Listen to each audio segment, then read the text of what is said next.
Hello guys, good morning to all of you. आज हम करने जा रहे हैं cell biology. Okay, so what do we mean by cell biology? Cell biology का मतलब है कि हम एक सेल का कंप्लीट स्ट्रक्चर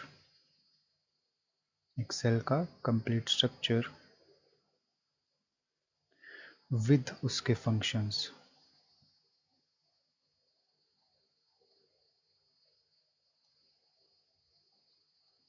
उसके बारे में जानने की प्रोसेस को क्या बोलते हैं? Cell biology. Now moving on to the first portion कि सेल की डिस्कवरी कैसे हुई थी। इट्स अ रियली गुड, मतलब अच्छी चीज़ थी। या फिर हम बोल सकते हैं कि सेल की जो डिस्कवरी स्टार्ट हुई थी वो किसने करी थी? रॉबर्ट हुक ने 1665 में सेल की डिस्कवरी की थी। लेकिन जो उन्होंने डिस्कवरी करी थी वो था डेड सेल। वो क्या था? Dead cell. और डेड सेल कौन सा था? कॉर्क की एक स्लाइस ली थी उन्होंने, उसका उसके डेड सेल की डिस्कवरी करी थी उन्होंने। Discovered cell while observing a thin slice of cork under the primitive microscope. और वो माइक्रोस्कोप उन्होंने खुद बनाया था। राइट नाउ उन्होंने क्या देखा कि हनीकॉम लाइक स्ट्रक्चर्स होते हैं सेल के। तो उन हनीकॉम लाइक स्ट्रक्चर्स को उन्होंने क्या बोला कि it is a cell. Okay, अब सेल की जो थ्योरी थी वो किसने प्रपोज करी थी? शेल्डन एंड स्क्वान ने। और वर्चो ने उस सेल थ्योरी को क्या किया था? एनहेंस किया था। क्या बोल के? ओमनिस सेलुला ई सेलुला, कि जितने भी सेल हमारी सराउंडिंग्स में प्रेजेंट हैं वो सारे प्री एग्जिस्टिंग सेल्स, जो पहले से सेल्स प्रेजेंट हैं उनसे ही अराइज हुए हैं। ओके, और सेल थ्योरी बेसिकली क्या कहती थी? सेल थ्योरी ने बेसिकली हमें दो पोस्टुलेट्स दिए थे। कौन कौन से? फर्स्ट इज कि cell is basic functional and structural unit of life. और सेकंड वन इज कि cell is present in every living organism, is present in every living organism। तो ये दो पोस्टुलेट ना हमें एक सेल के बेसिक चीज़ के बारे में तो बता रहे थे, लेकिन ये नहीं बता रहे थे कि नया सेल कहाँ से राइज हुआ। तो उसके बाद जो रडल्फ विर्चो ने थ्योरी दी उसमें उन्होंने ये बताया कि जो सेल हैं वो अराइज कहाँ से हुए? The cell arise from the pre existing cell. Right now on to the next topic. Now देखो, सबसे पहले discovery of cell. Discovery of cell किसने करी? सबसे पहले रॉबर्ट हुक ने 1665 में करी। उन्होंने क्या देखा? एक थिन स्लाइस देखी, थिन स्लाइस ऑफ कॉर्क। देखो कुछ ऐसी दिखती है वो slice. Right now, now on to the next one कि अगर हम इसको ध्यान से देखेंगे तो ये स्लाइस देखो कैसी है। इट्स जस्ट लाइक कि हनी कॉम का स्ट्रक्चर बना हुआ है कोई, है ना। अब इसको जब मैग्नीफाई करके देखा तो मैग्नीफाई करके हमें ये ऐसी दिखी थी, जो रॉबर्ट हुक थे उनको। नाउ अब उन्होंने क्या किया? कौन से सेल को देखा? उन्होंने देखा डेड सेल को। राइट, लेकिन जो फर्स्ट लिविंग सेल को जिसने डिस्कवर किया था, फर्स्ट लिविंग सेल को वो देखा था एंटोनी वैन ल्यूवेनहॉक ने। और वो क्या थे? डेथ साइंटिस्ट थे। उन्होंने जो माइक्रोस्कोप था ना, उन्होंने वो जो उनका माइक्रोस्कोप था वो ज़्यादा इम्प्रूव्ड माइक्रोस्कोप था। उस वजह से वो क्या देख पाए? फर्स्ट लिविंग सेल देख पाए। पॉन्ड वाटर में उन्होंने ऑब्जर्व किया था फर्स्ट सेल।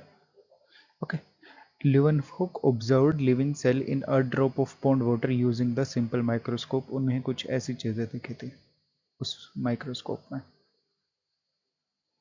और उन्हें कुछ क्या दिखा था कि छोटी सी चीजें हैं वो क्या कर रही हैं, वहां से मूव कर रही हैं। राइट नाउ, सबसे पहले ट्रिलियंस ऑफ सेल्स हैं हमारी बॉडी में। फन फैक्ट है ये कि हमारी बॉडी में कितने ट्रिलियंस ऑफ सेल्स हैं, but each cell is so tiny that we need a microscope to see them.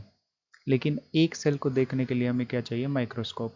Sales come in a different shape and sizes, but cells perform the essential function to keep us alive. हमारी body हर दिन नए sales बनाती है, चाहे वो हम RBC से स्टार्ट कर दें, हमारे डब्ल्यूबीसी हो गए, स्किन के सेल्स हो गए, एवरीथिंग। ओके नाउ, जो जो सेल्स हमारे अंदर प्रेजेंट हैं वो फंक्शन क्या करते होंगे? एक स्ट्रक्चर प्रोवाइड करते हैं, एनर्जी प्रोड्यूस करते हैं, ट्रांसपोर्ट में हेल्प करते हैं, कंट्रोल सेंटर है, मैन्युफैक्चरिंग यूनिट है, और रिमूवल ऑफ वेस्ट करते हैं। हम इसको आगे जैसे चलेंगे उसको और बेटर वे में अंडरस्टैंड करेंगे कि कैसे चीज़ें होते हैं। ओके, इसमें से कुछ बेसिक चीज़ें जो हमें देखने लायक हैं वो क्या है कि सेल क्या है, basic unit of life, they are tiny but powerful and perform many important function that keep all the things alive. और माइक्रोस्कोप क्या है, ए विंडो है मतलब माइक्रोस्कोप क्या करता है कि एक इतू सा सेल है, छुटकू सा सेल है, उसको मैग्नीफाई करके बहुत बड़ा दिखाएगा ताकि हम उसके अंदर क्या क्या प्रेजेंट है वो सारी चीज़ें क्या कर सकें, देख सकें। Right, now on to the next one.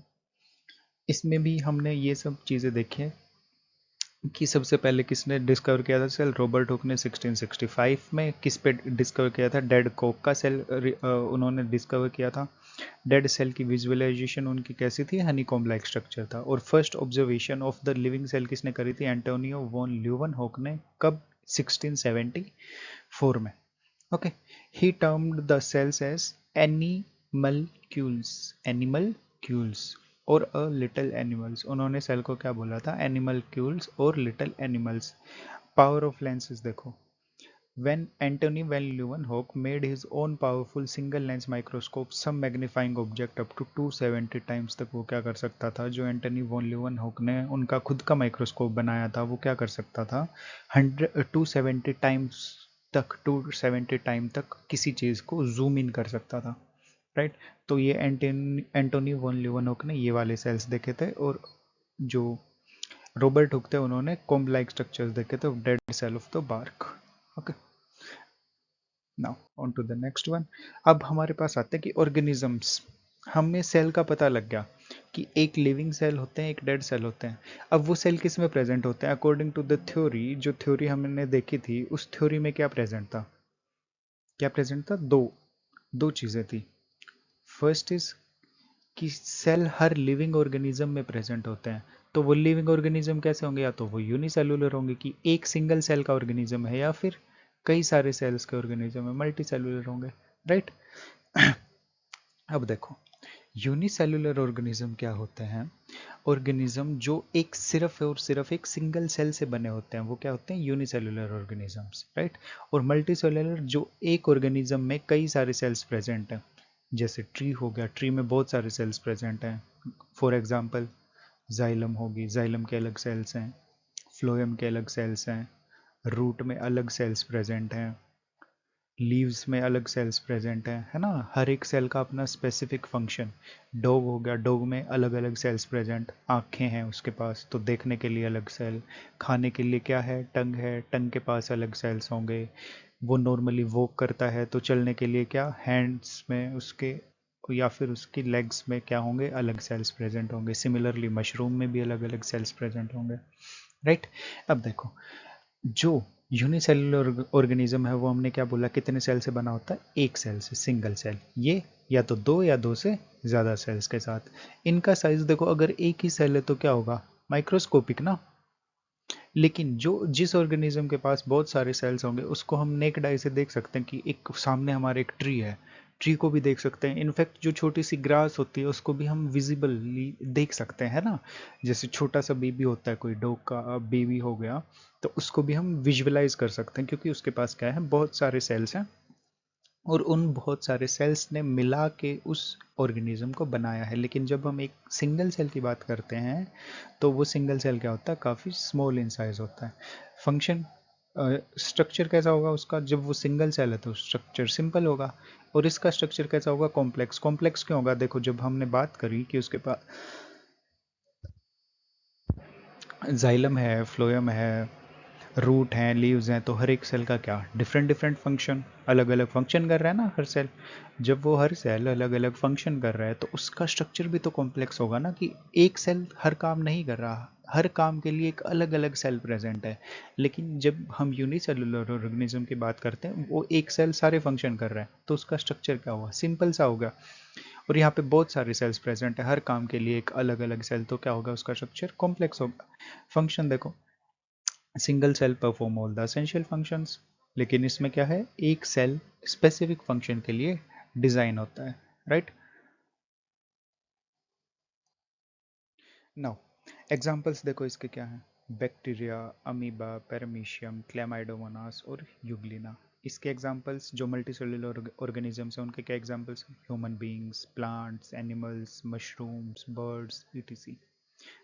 अब ग्रोथ कैसे होगी? जब सिंगल सेल है तो उसकी ग्रोथ ज़्यादा तेज होगी ना, ज़्यादा जल्दी होगी। लेकिन इसकी ग्रोथ क्या होगी? स्लो होगी। स्लो ग्रोथ होगी क्योंकि क्या है, बहुत सारे सेल्स हैं और बहुत सारे सेल्स की कॉपी बनानी है। और दूसरी चीज़ क्या होगी, जब जो ग्रोथ होगी वो क्या होगी, सेल साइज में इंक्रीज हो रहा है इसमें। एक ही सिंगल सेल है, अगर उसका साइज, सेल का साइज इंक्रीज होगा तो वो क्या होगी, ग्रोथ होगी ना, ग्रोथ बोलेंगे उसमें। और अगर इसमें कई सारे सेल्स बन गए, एक से दो बन गए, दो से तीन बन गए, तो उसको ग्रोथ बोलेंगे। राइट। जैसे फॉर एग्जांपल जब हम छोटे से बेबी होते हैं, मान लो हम अभी 5-6 ईयर के थे, जब हम 10 और 12 ईयर्स के हुए, जैसे हम अभी हैं, तो हमारी हाइट बढ़ रही है ना कंटिन्यूसली। हमें हर रोज़ घर पे बोलते हैं कि हाइट और बढ़ गई है, तुम्हारी हाइट तो और ज़्यादा बड़ी हो गई है। जो हमारे हेयर्स हैं वो क्या करते हैं, ग्रोथ करते हैं ना, शो। वो ग्रोथ कैसे शो करेंगे, जब बहुत सारे सेल्स आ जाते हैं, नए नए सेल्स बनते हैं, तो वो क्या करते हैं, ग्रोथ करते हैं मल्टी सेलुलर ऑर्गेनिज्म में। लेकिन यूनिसेलुलर के पास तो सेल ही एक है, तो वो नए सारे सेल्स बनाएगा तो वो मल्टी सेलुलर हो जाएगा, है ना। तो इसलिए वो क्या करता है, अपना साइज बड़ा करके ग्रोथ शो करता है। Clear. Next point is reproduction. Reproduction क्या है, mostly reproduce asexually. Asexual reproduction generally होती है। अब एसेक्सुअल रिप्रोडक्शन क्या होती है, कि जब मान लो ये क्या है, एक सेल है, इसको ऐसे बीच से हमने कट कर दिया और ये दो सेल्स में डिवाइड हो गया। इसके पास अपना अलग मटेरियल हो गया, इसके पास अपना अलग मटेरियल, दोनों बोले हम तो अलग अलग हो गए हैं। और इन दोनों को हमने क्या बोल दिया कि एक सेल से कितने सेल हो गए, दो सेल हो गए, है ना। ये कैसे करेंगे रिप्रोड्यूस, सेक्सुअली और एसेक्सुअली, जो हम आने वाले चैप्टर्स में और अच्छे से पढ़ेंगे। Okay. Basic functions clear. Example क्या होंगे इनके, कहाँ मिल सकते हैं ये यूनिसेलुलर ऑर्गेनिज्म? पौंड के वाटर में मिल सकते हैं, सोइल में मिल सकते हैं, हमारी बॉडी के इनसाइड मिल सकते हैं, बैक्टीरिया, जब हमें बैक्टीरियल इन्फेक्शन होती है ना, तो हमें क्या होते हैं, वो बैक्टीरिया होते हैं। और ये कहाँ मिलेंगे, जो लिविंग बींग्स हैं, फॉर एग्जांपल ह्यूमंस हो गए, ह्यूमंस, और कौन हो गए, एनिमल्स हो गए, उसके अलावा कौन हो गए, मशरूम, फंगस, ये सभी। Right. These are the multicellular organisms. Clear? Now on to the next one. Prokaryote और यूकैरियोटिक स्ट्रक्चर में क्या डिफरेंस होता है? देखो यहाँ पे ना दो स्ट्रक्चर्स बने हुए हैं, प्रोकैरियोटिक स्ट्रक्चर और यूकैरियोटिक स्ट्रक्चर। प्रोकैरियोटिक स्ट्रक्चर में क्या क्या प्रेजेंट है, देखो सबसे बाहर क्या प्रेजेंट है, ये फ्लैजिला, है ना। फ्लैजिला के बाद देखो ये छोटी छोटी सी स्ट्रक्चर क्या है, पिलाई। फिर जो ये हैं अंदर प्रेजेंट है छोटे से राइबोसोम्स प्रेजेंट है। राइबोसोम्स के बाद ये न्यूक्लियोइड, जिस न्यूक्लियोइड के पास क्या होता है, बहुत सारा डीएनए प्रेजेंट होता है। जो हमारे अंदर डीएनए न्यूक्लियस में होता है ना, वो प्रोकैरियोट में, बैक्टीरिया में कहाँ होता है, न्यूक्लियोइड के पास होता है। फिर सेल मेम्ब्रेन, देखो ये बाहर से जो मेम्ब्रेन्स प्रेजेंट है, ये क्या है, सेल मेम्ब्रेन, है ना। सेल मेम्ब्रेन, फिर सेल मेम्ब्रेन के बाहर क्या प्रेजेंट है, सेल वॉल प्रेजेंट है। अब सेल वॉल के बाहर क्या प्रेजेंट है, कैप्सूल प्रेजेंट है। तो इन तीनों को हम क्या बोलते हैं, सेल की आउटर लेयर्स तीन, पहले कैप्सूल, फिर सेल वॉल, फिर सेल मेम्ब्रेन प्रेजेंट होती है। राइट, यहाँ तक। अब देखो, अगर मैं यूकैरियोटिक सेल की बात करूँ तो हमारे पास क्या होता है, सबसे बाहर प्लाज्मा मेम्ब्रेन होती है हमारे सेल में एक, सबसे बीच में क्या प्रेजेंट होता है, न्यूक्लियस। न्यूक्लियस के पास क्या, बहुत सारा डीएनए, वो क्या होता है, वो डीएनए ट्रांसफर करता है फिर। अब वो डीएनए न्यूक्लियस से निकल के कहाँ जाएगा, एंडोप्लाज्मिक रेटिकुलम में। एंडोप्लाज्मिक रेटिकुलम में क्या बनता है, उस जो न्यूक्लियस है उसमें, उस डीएनए से क्या बनेगा, आरएनए बनेगा। डीएनए से क्या बनेगा, आरएनए। और जब हम उसको एंडोप्लाज्मिक रेटिकुलम में पहुंचेंगे तो एंडोप्लाज्मिक रेटिकुलम उसका क्या बना देगा, प्रोटीन बना देगा। कौन सा एंडोप्लाज्मिक रेटिकुलम, जिसके पास राइबोसोम्स प्रेजेंट है। राइट, जिसके पास क्या प्रेजेंट है, राइबोसोम्स प्रेजेंट है। अब वो बाहर निकलेगा तो गोल्गी में जाएगा। अब जो बन गया, प्रोटीन बना, वो क्या होगा, आगे चल के फोल्ड होगा। अब हम जैसे प्रोटीन बार खाते हैं, चॉकलेट खाते हैं, तो चॉकलेट क्या होती है, हमें क्या उसका एक एक एक धागा, धागे जैसा स्ट्रक्चर दिखता है, कुछ नहीं दिखता ना। वो क्या दिखती है, एक पूरी प्रोसेस हुई हुई चीज़ दिखती है कि हाँ एक बड़ा सा बार है। है ना। तो सिमिलरली जो डीएनए है, जो प्रोटीन बना उसका भी तो बार बनेगा ना एक पूरा, अच्छे से क्या होगा वो एक साथ जुड़ेगा, स्ट्रक्चर बनेगा। और जो नॉर्मल स्ट्रक्चर होता है जो पहले बनता है वो क्या होता है, एक धागे जैसा होता है, लीनियर स्ट्रक्चर। फिर वो क्या करेगा, और ज़्यादा जुड़ेगा आपस में, वो क्या बनेगा फिर सेकेंडरी, फिर क्या बनेगा टर्शरी। फिर वो टर्शरी बनता है ना, तब तब वो एक्टिव हो जाता है स्ट्रक्चर, राइट। अब देखो डिफरेंसेस क्या होते हैं। देखो हमने क्या पढ़ा था कि प्रोकैरियोट तो छुटकू सा होता है, तो उसका सेल क्या छोटा सा होगा, 0.1 से 5 माइक्रोमीटर का। लेकिन जो यूकैरियोटिक का सेल है वो क्या होगा, लार्जर होगा, 10 से लेके 100 माइक्रोमीटर। माइक्रो का मतलब 10⁻³ 10⁻³ is micro. No true nucleus, इसके पास कोई न्यूक्लियस है नहीं है। हमने देखा डीएनए प्रेजेंट है, लेकिन डीएनए कहाँ प्रेजेंट है, न्यूक्लियोइड रीजन में। इसके पास क्या है, ट्रू न्यूक्लियस है। इसके पास जो डीएनए है वो कैसा है, सर्कुलर, गोला। लेकिन इसके पास जो डीएनए वो कैसा है, लीनियर, स्ट्रेट चेन में। इसके पास कोई ऑर्गेनेली है, जैसे माइटोकॉन्ड्रिया होगी, क्लोरोप्लास्ट हो गया, पेरोक्सिसोम हो गया, इसके पास तो कुछ भी नहीं है। ये तो सेल इतना छोटा सा कि इसके पास ऑर्गेनेली कहाँ से आएंगी। लेकिन इसके पास क्या है, हमारे पास, हमारे सेल के पास क्या है, प्रेजेंट है वो। जो इसका राइबोसोम है वो कैसा है, 70s है। लेकिन जो हमारा राइबोसोम है वो कैसा है, 80s। सेल वॉल इसके पास किस चीज़ की है, जो सेल वॉल है इसके पास वो किसकी बनी है, पेप्टाइडोग्लाइकन की। लेकिन जो इसके पास सेल वॉल है, अगर ये एनिमल सेल है तो हमारे सेल के पास तो सेल वॉल होती ही नहीं, है ना। हमारे सेल के पास तो सेल वॉल है ही नहीं। लेकिन अगर ये प्लांट है तो प्लांट की किससे बनती है, सेलुलोज से। अगर फंगस है तो फंगस की किसके बनती है, काइटिन से। इसकी डिवीजन कैसे होगी, बाइनरी फिजन के जरिए। और इसकी कैसे होगी, माइटोसिस और मियोसिस के जरिए, है ना। देखो अब एग्जांपल देखो, ये किसका एग्जांपल है, इकोलाई। इकोलाई क्या है, एक बैक्टीरिया जो हमारे स्टमक में इन्फेक्शन कोज करता है। ये क्या है, नोस्टोक। नोस्टोक क्या है, साइनोबैक्टीरिया। ये क्या करता है, फोटोसिंथेसिस करता है, ये वाला। अब रियल एग्जांपल्स जो यूकैरियोटिक सेल होते हैं वो कौन से हैं, अमीबा का, अमीबा क्या है, प्रोटिस्ट। ईस्ट क्या है, फंगस। ओनियन, ओनियन क्या है, प्लांट। और चीक्स, ह्यूमन चीक सेल क्या है, एनिमल सेल। तो यूकैरियोट क्या है, ज़्यादा कॉम्प्लेक्स है हम, क्यों, हमारे अंदर बहुत सारे सेल्स प्रेजेंट हैं। ये क्या है, जबकि प्रोकैरियोट क्या है, सिंपल से स्ट्रक्चर है।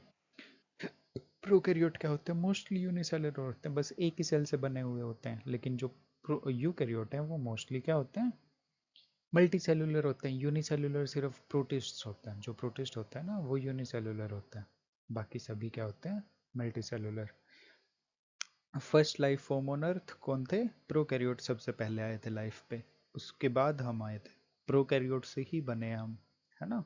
फिर एक्सट्रीम कंडीशंस में कि बहुत ज़्यादा गर्मी है, बहुत ज़्यादा गर्म पानी प्रेजेंट है, तो वहाँ पे भी मान लो 100 डिग्री सेल्सियस पे एक पानी उबल रहा है, वहाँ पे हमें बैक्टीरिया मिल जाएगा। लेकिन हमें वहाँ पे क्या नहीं मिलेंगे, यूकैरियोट्स नहीं मिलेंगे जनरली।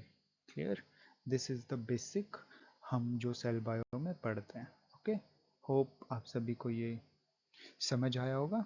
अगर कोई डाउट तो आप लोग पूछ सकते हैं मुझसे। Okay, thank you for today guys.